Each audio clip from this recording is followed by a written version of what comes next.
નમસ્કાર, સીએનબીસી બજારમાં આપનું સ્વાગત છે. સીએનબીસી બજારના મની મેનેજરમાં આપનું સ્વાગત છે. હું છું પ્રીતિ દલાલ. ત્યારે આજે આપણે અમારા મોટા ભાગના દર્શકોની હાલના સમયમાં જે મૂંઝવણ છે એને એડ્રેસ કરવાના છે. અને એ શું છે કે અત્યારના એટલા બધા ક્લાઉડ્સ છે વેસ્ટ એશિયા વોરના કે આપણને સમજ નથી પડતી કે આપણે શું કરવું જોઈએ. લાસ્ટ 20 મહિનાથી આપણે જો જોઈએ તો એની વિચ વેઝ બજારમાં કોઈ રિટર્ન નથી મળ્યા. એક પેન છે. ભારતીય ઇક્વિટી માર્કેટમાં હવે આગળ કઈ દિશા દેખાઈ રહી છે એના પર બી થોડુંક આપણે વાતચીત કરીશું. અને રિટેલ રોકાણકારે આ સમયે હવે શું કરવું જોઈએ એની આપણે ચર્ચા કરીશું. અને આ ચર્ચામાં આપણી સાથે જોડાયા છે નિમિત્ત કન્સલ્ટન્સીના ફાઉન્ડર CA નિતેશ બુદ્ધદેવ. નિતેશભાઈ, ઘણું સ્વાગત છે. અને ઘણા બધા એટલા બધા ઇફ એન્ડ બટ્સ છે અને ઘણા બધા ઇફ એન્ડ બટ્સને આપણી પાસે અત્યારના કોઈ જવાબ નથી અને આપણે શોધવા જઈશું તો પણ કદાચ નહીં મળે. એટલે we'll have to work on basis of that in the market right now. હવે અત્યારના જે મોટા ભાગની મૂંઝવણ છે કે આગળનો રોડમેપ દેખાતો નથી, પાછળનો રોડમેપ જોઈએ છે તો બધું નેગેટિવ રિટર્ન્સ છે. ડેટ માર્કેટ તરફ જુઓ, ત્યાં પણ કંઈ એટલા બધા આપણને રિટર્ન્સ નથી છૂટી રહ્યા. તો હવે કઈ રીતના કામ કરવું? કારણ કે આપણે ઘણા વખતથી એક મેલો રિટર્ન્સથી અત્યારના આપણે કામકાજ કરી રહ્યા છીએ માર્કેટમાં. કઈ રીતના જોવું જોઈએ? જો આપણે આગળ આપણા માટે શું ઇન સ્ટોર છે ફોર ઇન્ડિયન ઇક્વિટી માર્કેટ્સ કે ઇન્ડિયન ફાઇનાન્શિયલ માર્કેટ્સ, એ જો નજર રાખવી હોય તો કઈ રીતના રાખવાની?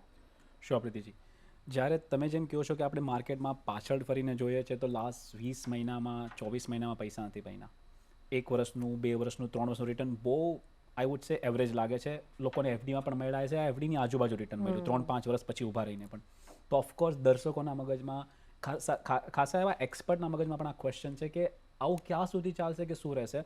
સો મને લાગે છે which is very timely that આપણે આ શો કરી રહ્યા છીએ. આપણે ઘણીવાર આ ડિસ્કસ થયો છે તમારા શોમાં. બટ જ્યારે 20-24 મહિના પ્રીતિજી તમારો પોર્ટફોલિયો તમે ઓપન કરો અને તમને સેમ જ પોર્ટફોલિયો દેખાય after you are investing money, તમે SIPથી ઇન્વેસ્ટ કરો છો અને તમે ઓપન કર્યો 2 વર્ષ પહેલાં તમારો પોર્ટફોલિયો 25-30 લાખ હતો, સમજો અત્યારે પણ એટલો દેખાય છે યા નથી નેગેટિવ દેખાય છે, તો આ બડ ઓબ્વિયસ ક્વેશ્ચન છે. બટ જે આપણે ડેટાના આધારે જોઈએ તો પ્રીતિજી મને લાગે છે કે આપણે એક સ્વીટ સ્પોટ પર ઊભા છે. આઈ નો અત્યારે ઘણા લોકોને આ ડાયજેસ્ટ નહીં થાય કે ક્યાં દેખાય છે. અહીંયા તો બધું જ તમે જેમ કીધું એમ ક્લાઉડી દેખાય છે, રાઈટ? બટ અહીંયાથી જે હું ડેટા જોઈ રહ્યો છું, બિકોઝ અમે પણ રિસર્ચ કરીએ છીએ અને અમે સમજીએ છીએ કે એવી શું વસ્તુ થઈ છે પાસ્ટમાં અને હવે એવું ફ્યુચરમાં એ ડેટાથી આપણે જો કોઈ પ્રોબેબિલિટી નાખવા જઈએ કે માર્કેટ કઈ દિશામાં જઈ રહ્યું છે.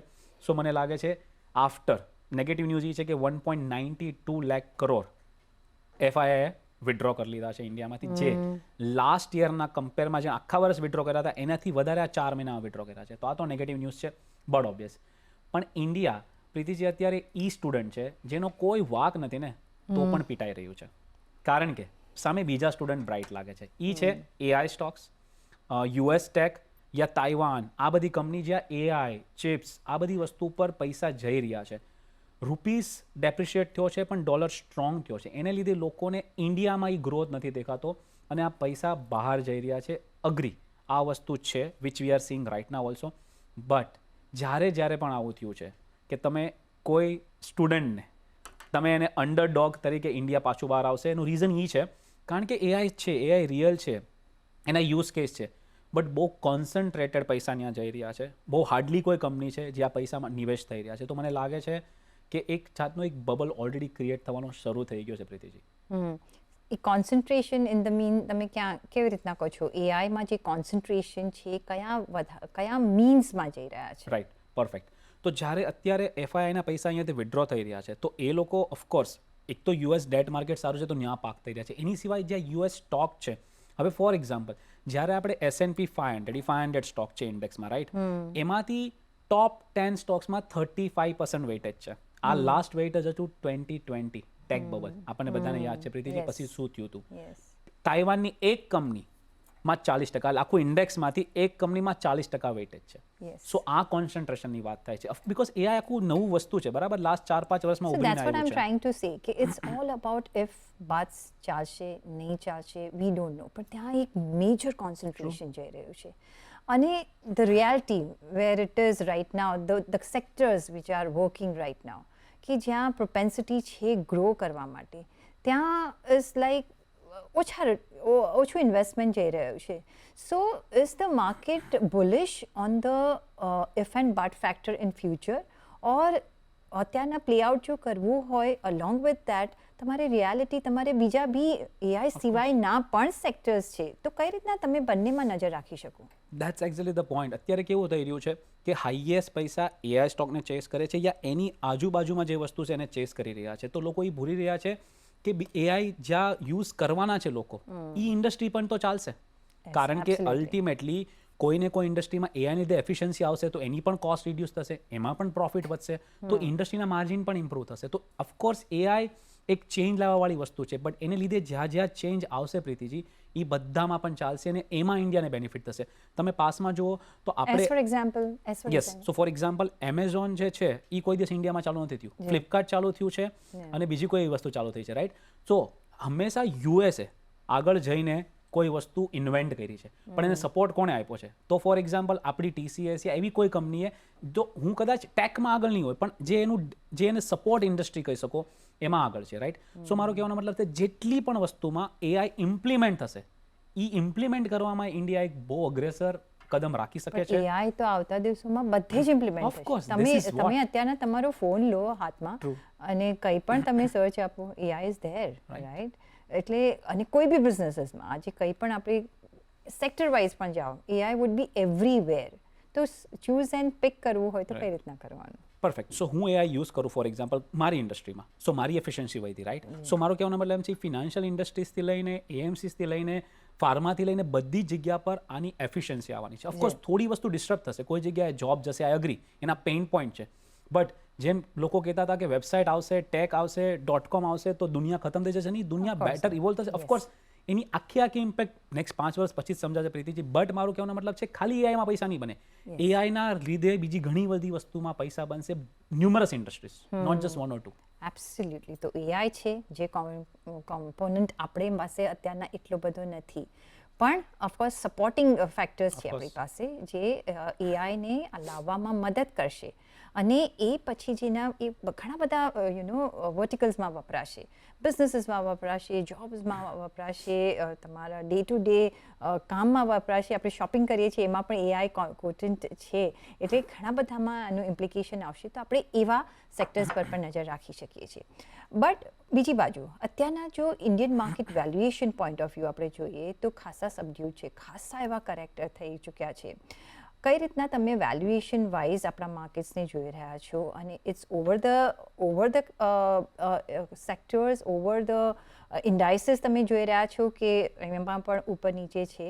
અને ડેટા શું કહી રહ્યો છે કે ક્યાં વેલ્યુએશન અત્યારના મચ બેટર છે, મચ બેટરથી પણ સારા લેવલ્સ આપણે જો જોવા હોય ક્યાં એકદમ પેન આઉટ થઈ ગયા છે? શ્યોર પ્રીતિજી. આઈ થિંક આપણે ફર્સ્ટ જે આપણે શરૂઆત કરી એ આપણે ડેટાની બદલે લોજિકથી ચાલુ કર્યું, જેમ આપણે લોજિકની વાત કરી. બટ આઈ નો તમે પણ મારી જેમ ફેવરિટ કોટ છે, in God we trust but rest all should bring data. So હું આજે ડેટા લઈને આવ્યો છું, તમારી પાસે આવ્યો છું. ત્યારે હું જ્યારે એનાલિસિસ કરતો હતો પ્રીતિજી, ત્યારે અમે એક વેલ્યુએશન મોડેલ જોતા. અમારું ખુદનું પણ વેલ્યુએશન મોડેલ છે, બટ ખાલી મારું નહીં, આઈસીઆઈસીઆઈ, મોતીલાલ ઓસ્વાલ, ડીએસપીનું જે નેત્રા કરીને એક આવે છે, એ બધાના વેલ્યુએશન મોડેલ જોતો. તેમાંથી એક તારણ કાઢ્યું. તમે જ્યારે આઈસીઆઈસીઆઈના વેલ્યુએશનનો ચાર્ટ જોશો તો એમાં 5 કલર છે: રેડ, ઓરેન્જ, યલો, ગ્રીન અને ડાર્ક ગ્રીન. બહુ સિમ્પલ છે, બહુ સિમ્પલ રીતે સમજવાનું છે કે જ્યારે ડાર્ક રેડ છે ત્યારે ઇક્વિટીમાં પૈસા નહીં નાખો, કારણ કે જો નાખશો તો એટલું સારું 1 વર્ષ પછી રિટર્ન નથી બન્યું. સો એ જ રીતે ડાર્ક ગ્રીનમાં તમે જો જે વેલ્યુએશનમાં છે ત્યારે જો તમે માર્કેટમાં પૈસા નિવેશ કર્યા છે તો એક પણ વાર હિસ્ટ્રીમાં નેક્સ્ટ 1 યરનું રિટર્ન નેગેટિવ નથી આવ્યું. This is what data is saying, not I am saying. Okay, so dark ગ્રીનમાં કોઈ વાર નેક્સ્ટ આજે તમે ડાર્ક ગ્રીનમાં તમે છો અને પૈસા નાખો છો તો ક્યારે પણ એ ડાર્ક ગ્રીન ક્યારે હતો? 2020 અને 2008, લાસ્ટ 20 વર્ષમાં 2 જ વાર જોયું છે. But light green Preetiji, Covid પછી first time March 2026, let me repeat, Covid પછી ફર્સ્ટ ટાઈમ માર્ચ 2026માં આપણે લાઇટ ગ્રીનમાં ગયા છે, યલોથી. એનો મતલબ એમ છે કે કોવિડ પછી ફર્સ્ટ ટાઈમ આ વેલ્યુએશન જોવા મળી રહ્યું છે. કેમ? સપ્ટેમ્બર 2024ના માર્કેટે લાઈફ ટાઈમ હાઈ માર્યું. ઇન્ડિયન માર્કેટ 86,000 હતું, ત્યાંથી આપણે પડતા 72,000 થઈ ગયા. લાસ્ટ યર માર્ચમાં India Pakistan war, Trump tariff, આપણને બધું ખબર છે. એ પછી પાછા આપણે વધતા હતા, 82,000, 83,000, સેન્સેક્સ 85,000 સુધી ગયા. પછી પાછી નવી વોર ચાલુ થઈ ગઈ જેમાં આપણે બધા જ ઇન્વોલ્વ થઈ ગયા. પાછું માર્કેટ અત્યારે 75,000 આસપાસ છે. આનો મતલબ શું થયો? આપણે ટાઈમ કરેક્શન પણ જોઈ લીધું, પ્રાઇસ કરેક્શન પણ જોઈ લીધું. એને લીધે ઇન્ડિયાનું valuation right now after Covid one of the best. After Covid first time આપણે લાઇટ ગ્રીન ઝોનમાં ગયા છે. અને આ લાઇટ ગ્રીન ઝોન પ્રીતિજી એમ કહે છે કે નેક્સ્ટ 1 યર જ્યારે પણ લાઇટ ગ્રીનમાં ગયું છે, નેક્સ્ટ 1 યર ખાલી 2% પ્રોબેબિલિટી છે કે માર્કેટે નેગેટિવ રિટર્ન આપ્યું છે. સો મોર દેન 15% રિટર્નની પ્રોબેબિલિટી છે 78% અને ખાલી 2% નેગેટિવ રિટર્નની પ્રોબેબિલિટી છે. સો આ હું નથી કહેતો, અગેન આ ચાર્ટ કહે છે અને ખાલી આ એકલો ચાર્ટ નથી કહેતો. મોતીલાલ ઓસવાલની એએમસીને લ્યો, તમે બીજા કોઈ પણ ફંડ હાઉસીસની એએમસી જે રિસર્ચ કરે છે કે આપણું વેલ્યુએશન શું છે, એમાં બહુ બધા ફેક્ટરો છે, પીઈ, પીબી, ડિવિડન્ડ yield, એના આધારે ઇન્ડિયાનું valuation one of the attractive after Covid 2020. જો તો કોવિડ 20 જેને ઓપોર્ચ્યુનિટી લાગી છે એના માટે આ કહું છું, આ બીજી ઓપોર્ચ્યુનિટી બની રહી છે 6 વર્ષ પછી. ઓકે, સો જે ઇન્વેસ્ટરના દર્શકોના માઇન્ડમાં આવી રહ્યું હશે કે યસ ચલો આપણે વેલ્યુએશન વાઇઝ સારા છે, એફઆઈએસ તો નથી આવતા, એફઆઈએસ હજી પણ એઆઈને જુએ છે, એઆઈ રાઈટ. જ્યારે આપણે લાસ્ટ ફોલની ને ફોલ એન્ડ રાઇઝની વચ્ચેની જે પીરિયડ જોઈએ ત્યારે એઆઈ ફેક્ટર નહોતું. અને જે આપણે જે હિસ્ટ્રી જે ડેટાસ કહી રહ્યા છે એ અત્યારના આપણે જે જોઈ રહ્યા છે કે ભાઈ ચલો 2% એવા છે કે કદાચ આપણે નેગેટિવ જોઈએ, બાકી 78% વી વિલ ગો અપ.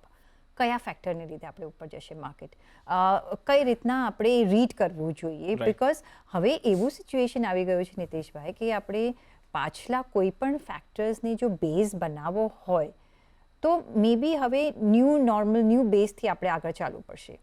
તો એ ન્યૂ નોર્મલ બેઝ જેની કોઈ હિસ્ટ્રી નથી, તો કઈ રીતના એ સપોર્ટિંગ આપણા માટે કયા સિનારીઓ બની શકે જેને આપણે વિધાઉટ લોટ ઓફ હિસ્ટ્રી આપણે આગળ વધી શકીએ? બિલકુલ અગ્રી કરું છું કે બિફોર કોવિડ અલગ ફેસ હતો, આફ્ટર કોવિડ અલગ ફેસ છે, બિફોર એઆઈ અલગ ફેસ છે, આફ્ટર એઆઈ અલગ ફેસ છે. તો આ હિસ્ટ્રી પર કેટલું ડિપેન્ડ કોવિડ ને એઆઈ આખું બધું અલગ થઈ ગયું છે. ડિફાઇનિંગ તો ફેક્ટર હું એમ બની નથી રહ્યા કહેતો કે હિસ્ટ્રી રિપીટ થશે, બટ હિસ્ટ્રી હંમેશા રાઇમ કરે, રાઈટ? અગર if you go with that logic, so મને શું લાગે છે, ઇન્ડિયા અત્યારે કોન્ટ્રા સ્ટોક છે. આખી India economy or India stock market is a contra or a value play. એનું રીઝન એટલું જ છે કે જ્યારે બધા જ લોકો બ્લાઇન્ડલી એઆઈને ચેસ કરે છે. પ્રીતિજી 6 મહિના પહેલાં, વર્ષ દિવસ પહેલાં આપણે સિલ્વર અને ગોલ્ડ પર વાત કરતા હતા. આજે સિલ્વર અને ગોલ્ડની કોઈ વાત નથી કરતું. કેમ? કારણ કે સ્ટેગ્નન્ટ થઈ ગયું છે. ત્યારે આપણે શોમાં વાત કરી હતી કે હવે બહુ ઓવર એક્સપોઝર થઈ રહ્યું છે. 4 લાખ, 3.5 લાખ રૂપિયામાં જે લોકોએ સિલ્વર લીધું છે એ લોકો અત્યારે પસ્તાય છે. સો કહેવાનો મતલબ શું છે? હું એમ નથી કહેતો કે એઆઈ નહીં ચાલે, બટ એઆઈ કયા વેલ્યુએશન પર લ્યો છો પ્રીતિજી? અને એક હજી ચાર્ટ જોતો હતો, ગોલ્ડનું હાઈએસ્ટ વેલ્યુએશન છે. જ્યારે આપણે કોઈ અસેટ્સ જોઈએ, કોઈ કંપની જોઈએ, તો ગોલ્ડ આખા વર્લ્ડનું હાઈએસ્ટ વેલ્યુએશન એ છે. સેકન્ડ છે એનવીડિયાનો stock. Nothing against the stock. Silver third પર છે. તો તમે સોચો કોઈ એક એઆઈની કંપની, એક એઆઈ રિલેટેડ કંપની, ઇકોસિસ્ટમ વાળી કંપની અત્યારે વર્લ્ડની સેકન્ડ હાઈએસ્ટ વેલ્યુએશન પર ઊભી છે. સો અહીંયાથી શું સેમ રિટર્ન બનાવી શકશે જે એને કદાચ 5 વર્ષ 7 વર્ષ પહેલાં બનાવ્યું છે? તો પહેલાં એક વસ્તુ એ રાખવાની છે. હવે કોન્ટ્રા પ્લે કેમ છે? જ્યારે અને આવું ભલે આ વસ્તુ પહેલી વાર થઈ રહી છે, પણ 2008-9માં પણ એફઆઈઆઈવાળા વેચીને વયા ગયા હતા, 13-14માં એફઆઈઆઈવાળા વેચીને વયા ગયા હતા. બટ જ્યારે પણ એફઆઈઆઈ પાછા આવશે તો એટલા જોરથી આવશે જ્યારે આઈધર એઆઈ થોડું બબલ સેટ થશે, યા તો પછી એને એમ લાગશે કે ખુદ એ લોકોનું એક્સપોઝર એઆઈ પર બહુ વધારે થઈ ગયું છે. અને ઓફકોર્સ ઇન્ડિયામાં એઆઈ નથી, આપણે એઆઈમાં અત્યારે કાંઈ નથી એમ કહી શકીએ કમ્પેર ટુ બીજી જે કન્ટ્રી છે ઇમર્જિંગ ઇકોનોમી લાઈક તાઇવાન અને એ બધી વસ્તુમાં. But because of the concentration we are right now a contra play, જેણે 2-2.5 વર્ષમાં રિટર્ન નથી આપ્યું. રૂપી ડેપ્રિશિએટ થયો છે. સો મને એમ લાગે છે કોઈ વસ્તુ, જ્યારે તમે કીધું વાદળ છે, હવે જ્યારે આ વાદળ ક્લિયર થઈ જશે ને ત્યારે તમને આ પ્રાઇસ પણ નહીં મળે. Absolutely, and that's what makes me wonder કે એઆઈમાં સુપર કોન્સન્ટ્રેશન છે એફઆઈઆઈઝનું પણ, અને જ્યારે વેલ્યુએશન એમને ઇન્ડિયન માર્કેટના વધારે લાગતા હતા અને એ અત્યારના સુપર રિઝનેબલ તમને મળી શકે છે, તો why they are not coming back? May be rupee depreciation is hurting them, કે volatility in the rupee value is hurting them. But going back to the US market ને એઆઈ જે આપણે discuss કરી રહ્યા છીએ ને નાસ્ડેકની હવે વાત કરીએ, એ લોકોએ સારા એવા ડિલિવર કર્યા છે રિટર્ન્સ. કોરિયન માર્કેટ્સ તમે જુઓ, ગુડ નંબર્સ, ગુડ રિટર્ન્સ, 100% આપ્યા છે. હજી આપણે 15% આસપાસ આપણે જોઈ રહ્યા છીએ. કઈ રીતના તમે જુઓ છો એઝ એન ઇન્વેસ્ટર? તમે કહો છો કે ઇન્ડિયાને ચૂઝ કરવું જોઈએ just as a contra bet because there is lot of concentration, or because of the fundamentals આપણા જે છે અને ડાયવર્સિફિકેશન ઓફ ધ પોર્ટફોલિયોઝ જે આપણે ઇન્ડિયન માર્કેટ્સ આપી શકીએ છીએ, આઈ ડોન્ટ થિંક સો કે કોઈ બીજા માર્કેટ્સ આપી શકે છે. પરફેક્ટ પ્રીતિજી. અત્યારે હાઈએસ્ટ પૈસા જે એફઆઈઆઈ ઇન્વેસ્ટ કરે ત્યારે નિફ્ટી 50ના સ્ટોકમાં કરતા હોય છે. હવે નિફ્ટી 50માં આઈધર સેકન્ડ કે થર્ડ લાર્જેસ્ટ કોન્સન્ટ્રેશન કોનું છે? આઈટીનું. સો એક તો ઇન્ડિયામાં એઆઈ છે નહીં, અને આઈટી જેને નેગેટિવ ઇમ્પેક્ટ થવાની છે એનું એક કાફી સારું કોન્સન્ટ્રેશન છે. એને લીધે જ્યારે એફઆઈઆઈ વેચ્યું તો આપણું નિફ્ટી 50 એ આપણું જે મેઇન ઇન્ડેક્સ છે એ વધારે ડાઉન થયું છે. સો કહેવાનો મતલબ એ છે જ્યારે એનું વેલ્યુએશન અટ્રેક્ટિવ થઈ જશે, બિકોઝ આ ઇન્ડસ્ટ્રી ખતમ નહીં થાય. ઓફકોર્સ અત્યારે એટલી નેગેટિવિટી છે કે એમ લાગશે કે આને કોઈને લેવી જ નથી, અને આવી નેગેટિવિટી પાસમાં ઘણી ઇન્ડસ્ટ્રી માટે આવી છે, ભલે એ પછી ફાર્મા હોય કે ટેક હોય, આઈટી હોય, કોઈ પણ વસ્તુ હોય. સો સિમ્પલ વસ્તુ છે, જો વેલ્યુએશન તમને ફેવર કરે છે, earning, third thing which is everybody in the world is saying, India still one of the fastest growing economy. GDP growth Preetiji 6.5 થી 7% બધા એક્સપેક્ટ કરી રહ્યા છે. So my point is that ultimately આપણે એમ કહે છે કે જે પ્રાઇઝિસ છે આપણે સ્ટોકના prices is a slave of earning. તો ઇન્ડિયામાં અર્નિંગ દેખાશે. ઇન્ડિયા 140 કરોડ લોકો અગર કન્ઝ્યુમ કરવાના છે, એઆઈથી લઈ અને ફૂડથી લઈને બધી જ વસ્તુ. સો અલ્ટિમેટલી જો ઇન્ડિયાનો ગ્રોથ થઈ રહ્યો છે અને આ લોકો જોઈને જ્યારે જોશે કે India still fastest growing economy, not having the kind of AI, કોઈ પણ ઇન્ડસ્ટ્રી એઆઈ રિલેટેડ નથી મારી પાસે, તો પણ હું ઈ સ્પીડથી ગ્રો થઈ રહ્યો છું, which is one of the major economy growing at the highest GDP. People will come back. It's not કે લોકો આવશે કે નહીં, ખાલી ક્યારે આવશે, અને જ્યારે આવશે ત્યારે પ્રાઇઝ આ નહીં મળે. You know, day in day out નિતેશભાઈ, we have been discussing not only in money manager પણ બધા શોમાં, અને એક વર્ડથી હું એટલી બધી કંટાળી ગઈ છું, અનસર્ટનિટી અને West Asia war. You know, because અત્યારના આપણે આપણી જે વાતો જે કરી રહ્યા છે ઇફ એન્ડ બટ્સ પર કરી રહ્યા છે, અને what market wants, what investor wants, કે ભાઈ હવે કરીએ કેવી રીતના, અમે કામકાજ કરીએ કેવી રીતે, બિકોઝ તમને થોડું હવે સાયકોલોજીકલ પણ એની ઇફેક્ટ જોવા મળી રહી છે. પણ જે આપણે જ્યારે મ્યુચ્યુઅલ ફંડના ડેટાઝ આવે છે ને, ત્યારે યુ ફીલ કે no everything is going right. અને અહીંયા તમે નિવેશ કરો, તમને ખબર નથી પડતી કે ક્યાં તમારે રોકાણ કરવું, એટલીસ્ટ તમે મ્યુચ્યુઅલ ફંડ થ્રુ કરો, ફંડ મેનેજર્સ અહીંયા ડિસાઇડ કરશે. જો આપણે વાત કરીએ એસઆઈપીની, કે જે ઇન્વેસ્ટ એનો ઓલવેઝ એવરી મંથ આપણે વધારો જોઈ રહ્યા છીએ ફિગરમાં, જેને 2 વર્ષ પહેલાં અગર સ્ટાર્ટ કરી હોય અને હજી પણ ઇન્વેસ્ટેડ છે, કઈ રીતના એમને રિટર્ન્સ મળ્યા હશે વિઝિબલ્સ જે આજે સ્ટાર્ટ કરવા માંગે છે? બિલકુલ પ્રીતિજી. તો first of all the bad news is that કે જેણે 20 મંથ્સ પહેલાં એસઆઈપી કરી છે, શાયદ એને સિંગલ ડિજિટ રિટર્ન મળતું હશે, અત્યારે આ નેગેટિવમાં હશે. જેને લમસમ નાખ્યા છે એ પાક્કો નેગેટિવમાં છે. સો એને આ ક્વેશ્ચન આવતો હશે કે હું તો લાસ્ટ 3-4 વર્ષનો ડેટા જોયો તો સુપર બમ્પર રિટર્ન છે, મતલબ 2024માં ચાલુ કરી અને 2024માં તમે જો ડેટા જોયો છે તો બહુ સારું રિટર્ન દેખાણું છે. બટ સી, સર્ટેનિટી જોતી હોય તો મ્યુચ્યુઅલ ફંડ નથી, કારણ કે ઇક્વિટી, સેન્સેક્સનું નામ જ છે સેન્સિટિવિટી ઇન્ડેક્સ, તો એમાં સેન્સિટિવિટી રહેશે, એમાં અપડાઉન રહેશે. અને સ્પેસિફિકલી જો લાસ્ટ 20 મહિનામાં સાઇડવેઝ માર્કેટ રહ્યું છે અને પૈસા નથી બન્યા, તો પહેલાં ડેટા જોવો પડશે before I come to the answer. તો મેં ડેટા જોયો 10 to 2014, 2010 થી 2014 પ્રીતિજી 40 મહિના ઝીરો રિટર્ન.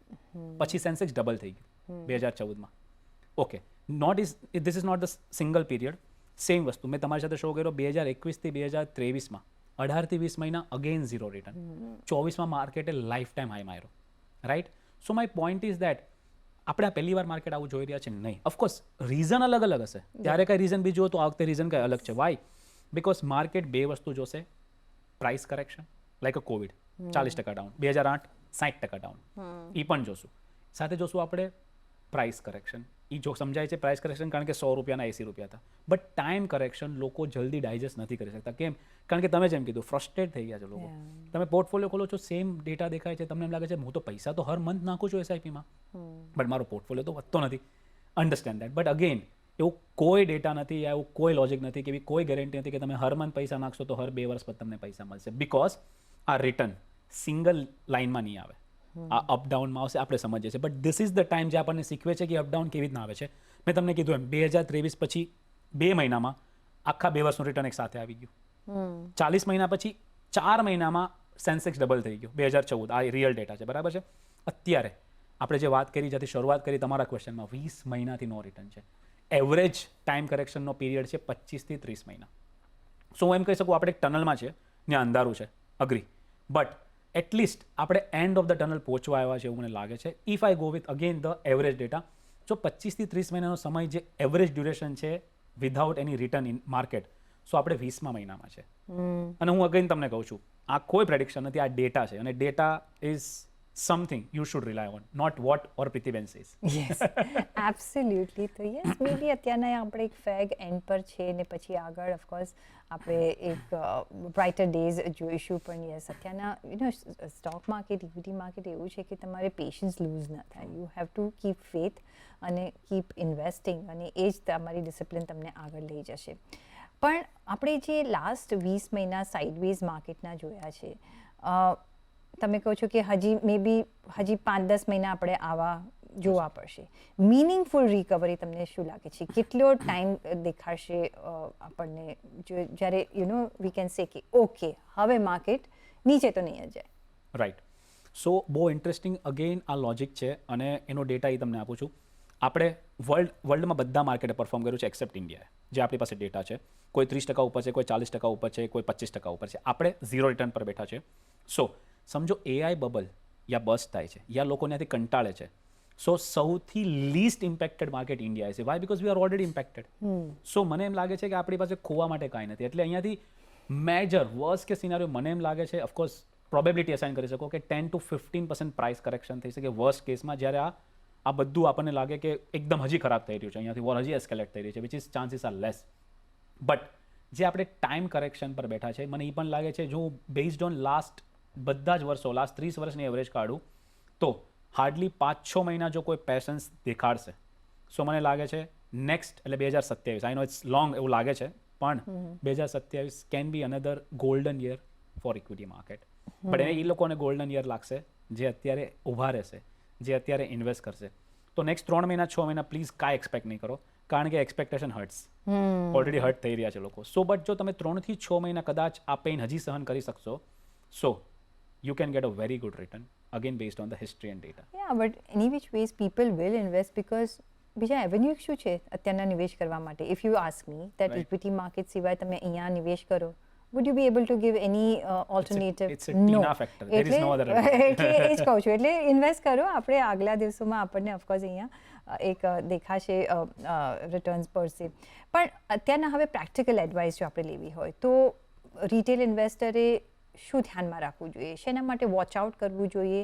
શેના માટે વોચ ઇન કરી અને નિવેશ કરવું જોઈએ?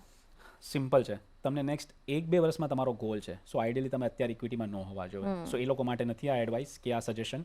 તમને અગર 5, 7, 10 વર્ષ પછી શાંતિ જોતા, trust me this is one of the very great phase. Because Preetiji શું થાય, બધા પાસ ક્રાઇસિસ આપણને ઓપોર્ચ્યુનિટી લાગે. અત્યારનું કોઈને પણ પૂછીશ 2020માં તમે નિવેશ કરશો? હા. 2008માં કર્યું હોત, પણ ત્યારે કોઈને તમે પૂછ્યું હોત તો કોઈ આ હિંમત પણ ન કરી. તો એ સેમ વસ્તુ આજે હું દર્શકોને પૂછીશ કે જો તમે 2008માં રેડી હતા, 2020માં રેડી હતા, ઇવન 2024-25માં રેડી હતા જ્યારે આ બધી વોર ચાલતી હતી, સો અત્યારે પણ એ જ ફેસમાં છે. સો પાસ્ટ જે આપણા ક્રાઇસિસથી ઓપોર્ચ્યુનિટી લાગે છે, પણ કરંટ ક્રાઇસિસ કેમ થ્રેટ લાગે છે? Ask yourself.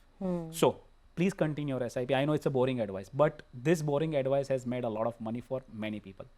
So continue your SIP. કોઈ લમસમ નાખે છે તો નેક્સ્ટ 3-6 મહિનામાં પૈસા નાખો, કારણ કે 2024માં લમસમ નાખ્યો પૈસા નથી બન્યા, બટ આ ફેસ છે because valuation is in your favour. તમે 2024માં સેમ ચાર્ટ જોશો જે આપણે ICICIની વાત કરી, ડાર્ક રેડમાં હતો. સો ત્યાંથી હિસ્ટ્રી પણ કહેતી હતી નથી પૈસા બનતા. પ્રોબ્લેમ એ છે આપણે ડેટા નથી જોતા પ્રીતિજી. જો આપણે ડેટા જોશું ને તો થોડું પેશન્સ હજી આવી જશે આપણામાં. એબ્સોલ્યુટલી. તો એક ડેટા બેઝડ આજે આપણે એનાલિસિસ કરવાની ટ્રાય કરી છે, અને સમરાઇઝ જો કરવું હોય તો પેશન્સ રાખવાની છે, તમારે ઇન્વેસ્ટેડ રહેવાનું છે. 5-10 મહિના મે બી તમને થોડું પેઇન સહન કરવું પડશે, પણ જ્યારે સિચ્યુએશન બદલાય છે ત્યારે તમને એનાથી મલ્ટીફોલ્ડ રિટર્ન્સ મળશે if you are invested. If you are not, then again આપણે કમ્પેર કરીશું કે અરે 2008માં બી મેં મિસ્ટેક કરી, 14માં બી કરી, ને આ વખતે પણ કરી, વિચ વી ડોન્ટ વોન્ટ કે આપણા જે દર્શકો છે, CNBC બજારના જે દર્શકો છે એવું ફેસ કરે. સો અત્યારના એક પેશન્સ રાખીને ઇન્વેસ્ટમેન્ટ ડિસિપ્લિનથી કરવાના છે. ઓન દેટ નોટ, નીતિશભાઈ ઘણો આભાર તમારો અમારી સાથે આજે જોડાવા બદલ, અને એ સાથે જ મને પણ આપશો રજા. પછી જોડાયેલા રહેજો CNBC બજાર સાથે. નમસ્કાર.